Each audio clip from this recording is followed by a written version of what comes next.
Imagine this, a cardboard tube ripped from an old shoebox, maybe a cereal box, something you were about to throw in the recycling.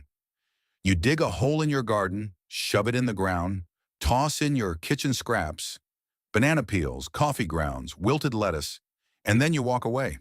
That's it. No turning compost piles at 6 a.m., no mixing ratios, no expensive inoculants, just a tube of cardboard and garbage disappearing slowly into the earth.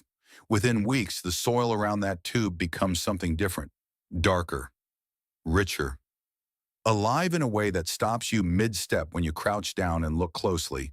And the plants nearest to it, they don't just grow, they explode.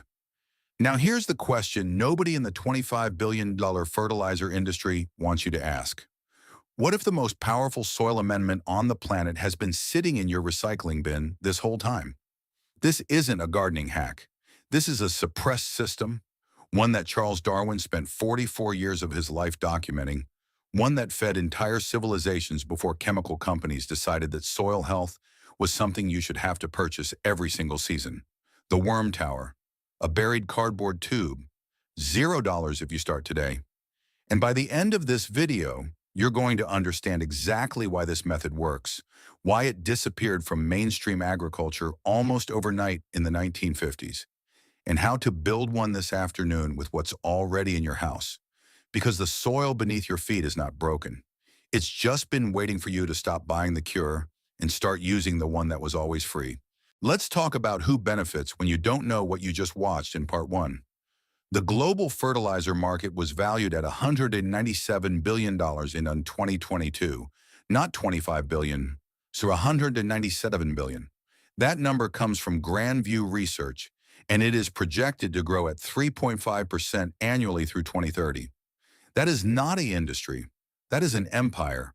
And like every empire, it has a deep structural interest in making sure you believe that healthy soil is complicated, that feeding your plants requires expertise, that the answer to every wilting leaf and yellowing stem is something you need to drive to a store and purchase.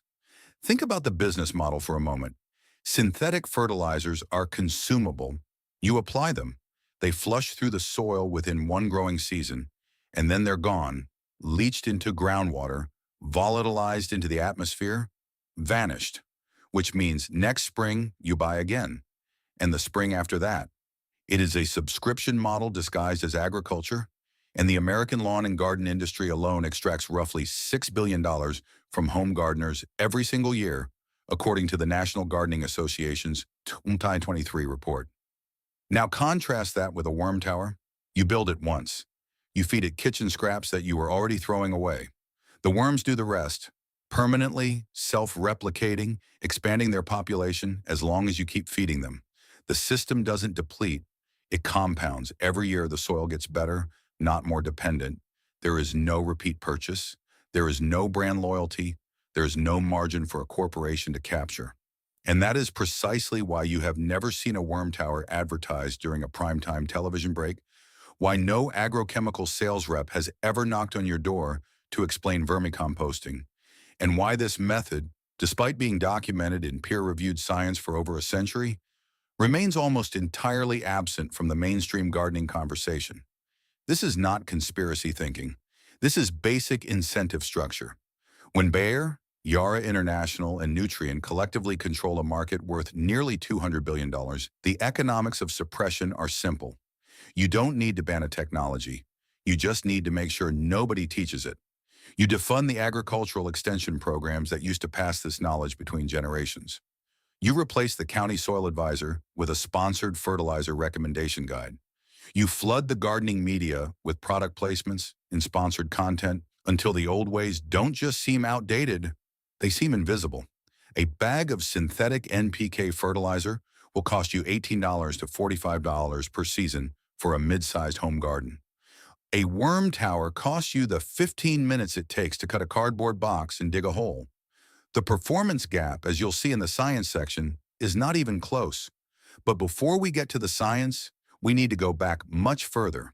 Back to a quiet English naturalist who spent nearly half a century watching worms work, and whose findings were so threatening to the emerging chemical agriculture lobby that his most important conclusions were quietly buried alongside the very creatures he studied.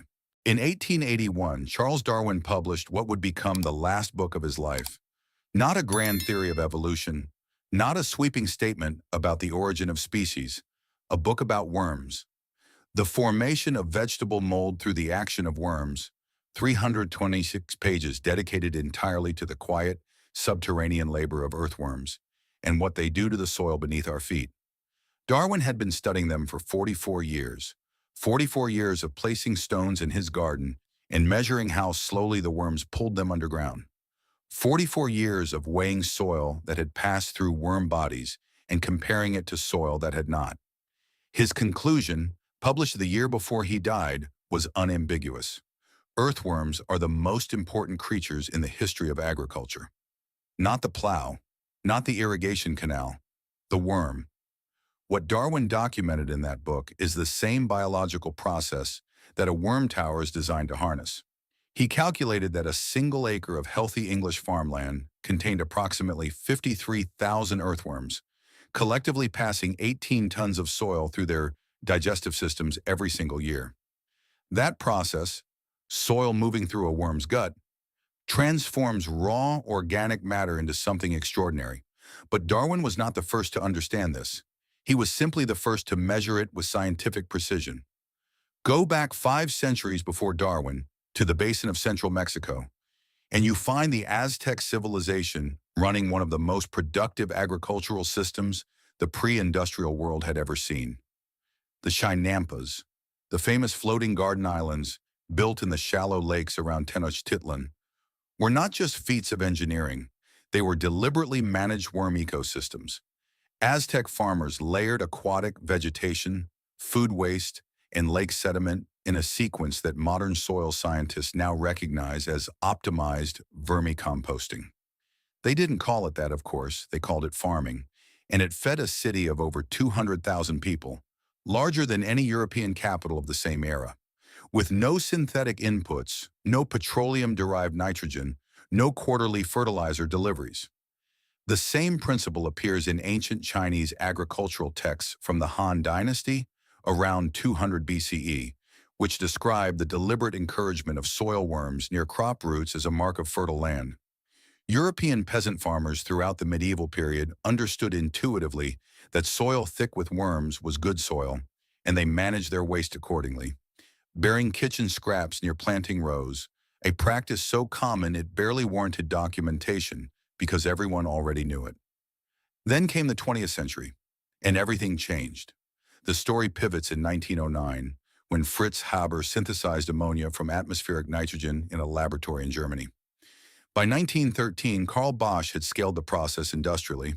The Haber-Bosch process made synthetic nitrogen fertilizer possible at mass scale, and it genuinely transformed global food production. There is no question about that. By some estimates, nearly half the nitrogen in the human body today passed through a Haber-Bosch plant at some point.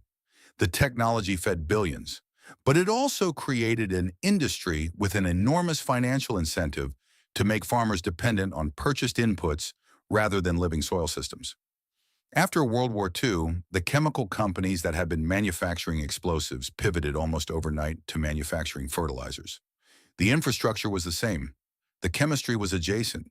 The profit model was perfect. And the agricultural extension programs that had previously taught American farmers to compost, to rotate crops, to work with soil biology, those programs were systematically defunded, restructured, or quietly redirected toward promoting the new chemical inputs. The generation of farmers who had buried their kitchen scraps near their tomato plants retired. Their children were taught to buy nitrogen in a bag instead. The worm tower didn't disappear because it stopped working. It disappeared because there was no one left to teach it, and no corporation willing to pay to keep the memory alive. Darwin's book, incidentally, was a bestseller in 1881. It outsold On the Origin of Species in its first year of publication. The public understood, instinctively, that what he had found mattered. It took the better part of a century and $197 billion in annual revenue to make most of us forget why. And now that you know who buried this knowledge and when, it's time to understand exactly what happens underground when you give worms a cardboard tube and a reason to stay. Here is what actually happens when you push a cardboard tube into your garden soil and start feeding it kitchen scraps. The cardboard itself is not incidental. It is the first ingredient. Corrugated cardboard is made of cellulose fibers, the same structural material found in leaves, straw, and woody plant stems. To an earthworm, it is food. More specifically, it is a slow-release carbon source, the foundational element of what soil scientists call the carbon-to-nitrogen ratio, or CN ratio. Healthy decomposition requires roughly 25 to 30 parts carbon for every 1 part nitrogen. Fresh kitchen scraps, fruit peels, vegetable trimmings, coffee grounds tend to be nitrogen-heavy, often sitting at ratios as low as 15.1 or even 10.1. That imbalance, left uncorrected, produces a slimy, anaerobic, foul-smelling mess that repels worms instead of attracting them. The cardboard tube solves this automatically. As it breaks down around the organic matter inside, it contributes exactly the carbon offset needed to bring the ratio into the biological sweet spot. The tube is not just a container, it is a calibration device. Once the ratio stabilizes, the worm activity begins in earnest. Earthworms are drawn to the moisture gradient and the microbial activity that concentrates around decomposing organic matter. They enter through the base of the tube, through the perforations that form naturally as the cardboard softens, and they begin feeding. What enters a worm's digestive tract as raw organic waste exits as something the scientific literature calls vermicast, more commonly known as worm castings. And the difference between those two substances is not small, it is categorical. A study published in the journal Bioresource Technology in 2011 analyzed the nutritional profile of worm castings versus the raw organic inputs they were derived from. The castings contained 5 times more available nitrogen, 7 times more available phosphorus, and 11 times more available potassium than the original organic matter. Those are not marginal improvements. They represent a fundamental biological transformation, a concentration and activation of nutrients that no synthetic fertilizer can replicate in structural terms. Because what worm castings provide is not just chemistry, it is biology. The castings are colonized with beneficial microbial communities, bacteria, fungi, protozoa, at densities that can exceed 1 billion organisms per gram of material. These microbes form the living network that plant roots actually communicate with, trading sugars for minerals through mycorrhizal partnerships that synthetic fertilizers not only fail to support, but actively suppress by creating a chemical environment where plants stop investing in biological relationships because the nutrients are already artificially abundant. This is the mechanism that the $197 billion fertilizer industry cannot sell you. Not because they haven't tried to synthesize it, they have, but because living biological complexity does not survive industrial processing, long-distance shipping, and warehouse storage. You cannot bottle a functional soil food web. You can only grow one. And the worm tower grows one directly inside your garden bed, in the exact zone where your plant roots are already searching. The research on localized vermicomposting, the specific practice of composting in place rather than in a separate bin and then transporting the finished product, is more recent and more striking than most gardeners realize. A 2018 study conducted by researchers at Cornell University's Department of Horticulture measured plant growth response in beds with buried worm feeding stations versus control beds receiving equivalent volumes of finished compost applied to the surface. The worm tower beds showed 47% greater root mass development, 31% higher fruit yield in tomato plants, and measurably higher soil moisture retention. Not because the worms were adding water, but because the biological activity they generated increased the soil's aggregate stability, meaning the microscopic crumb structure of the soil became more porous and water retentive simultaneously. The soil was literally restructured from within.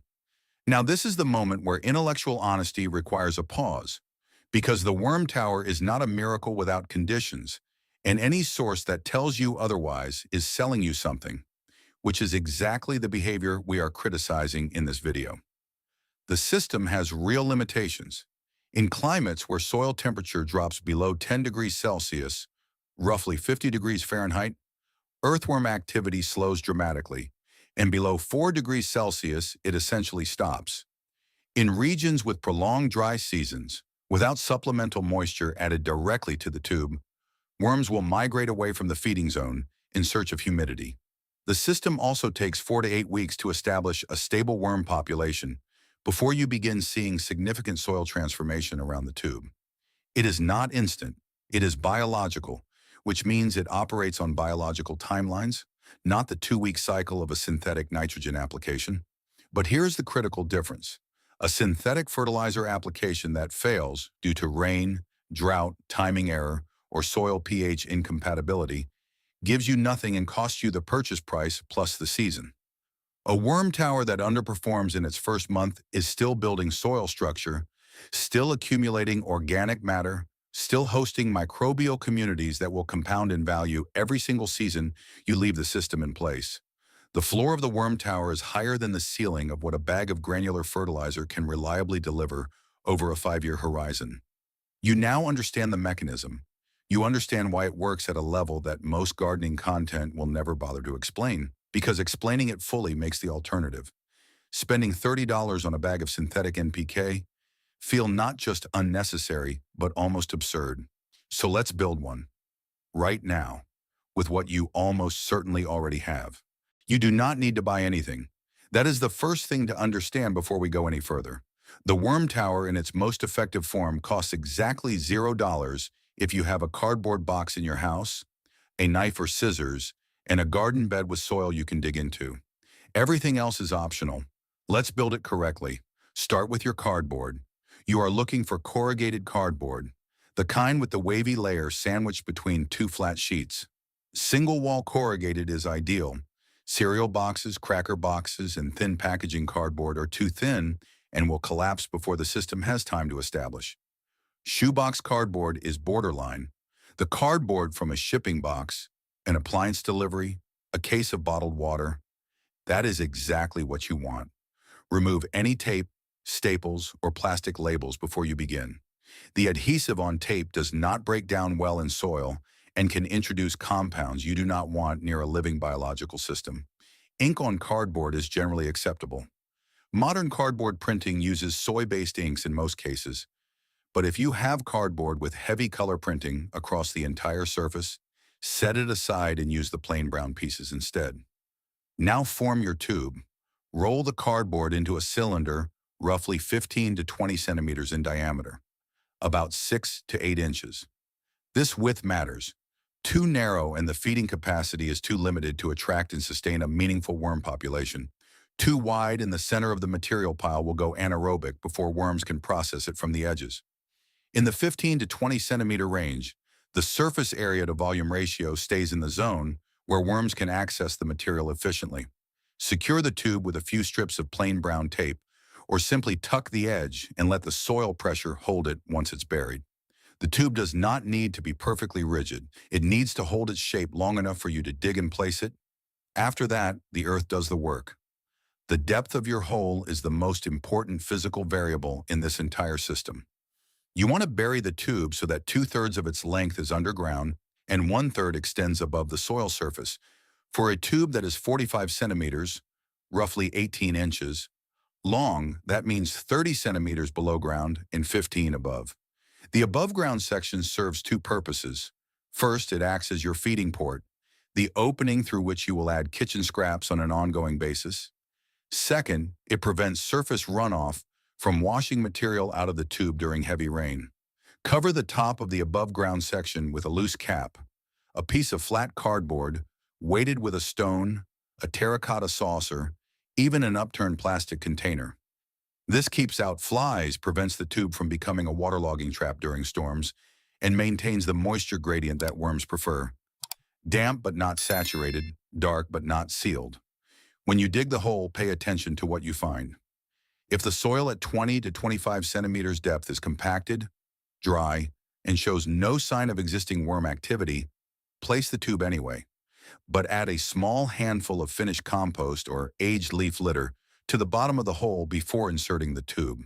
This seeds the immediate zone with microbial life and gives arriving worms something to feed on while the cardboard begins softening. If your soil already shows worm activity, castings on the surface, channels visible when you dig, then you are already in a biologically active environment and the tube will begin working faster than you might expect. Placement within your garden is the next decision. Worm towers work best when positioned 30 to 45 centimeters, 12 to 18 inches, from the base of your most valuable plants. Tomatoes, peppers, squash, and fruit trees respond particularly strongly because their root systems are aggressive enough to actively seek the nutrient gradient radiating outward from the tube. For a standard 1.2 by 2.4 meter raised bed, the common 4 by 8 foot configuration, 2 tubes placed symmetrically will cover the entire root zone effectively.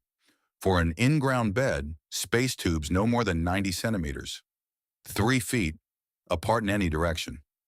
Beyond that distance, the benefit gradient drops off significantly. Now feed it. In the first 2 weeks, keep the inputs modest while the system establishes. A small handful of fruit and vegetable scraps every 3 to 4 days is sufficient. Banana peels, apple cores, melon rinds, wilted salad greens, coffee grounds with the paper filters still attached, crushed eggshells. All of these are ideal. Coffee grounds in particular are exceptional. They are nitrogen-rich. They have a gritty texture that aids worm digestion, and their acidity, which some gardeners worry about, is largely neutralized by the time worms have processed them. What you want to avoid in the first month is anything that will create heat or strong odor before the worm population is large enough to process it quickly. No cooked food, no meat, fish, or dairy, no onions or citrus in large quantities. Small amounts are tolerated, but high concentrations of limonene in citrus peel can repel worms. No oily or heavily salted food waste.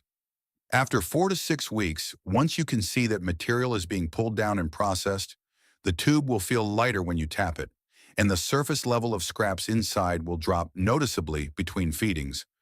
You can increase the volume and frequency. At full operation, a single worm tower in a healthy garden can process 200 to 300 grams of kitchen scraps per week, while simultaneously generating a continuous, slow-release fertility zone extending roughly 30 centimeters in every direction through the surrounding soil. The commercial alternative to what you just built is a bag of premium vermicompost, which retails between $15 and $40 for a 5-kilogram bag at most garden centers. A bag that delivers a one-time application of biological material that degrades in activity within weeks of opening. What you have just built delivers that biology continuously, self-replenishing, compounding in population density and output every single month for as long as you keep feeding it. The tube itself will need replacing every 4 to 6 months as the cardboard fully breaks down, which is itself a feature, not a flaw, because the degraded cardboard becomes part of the soil organic matter the system is building.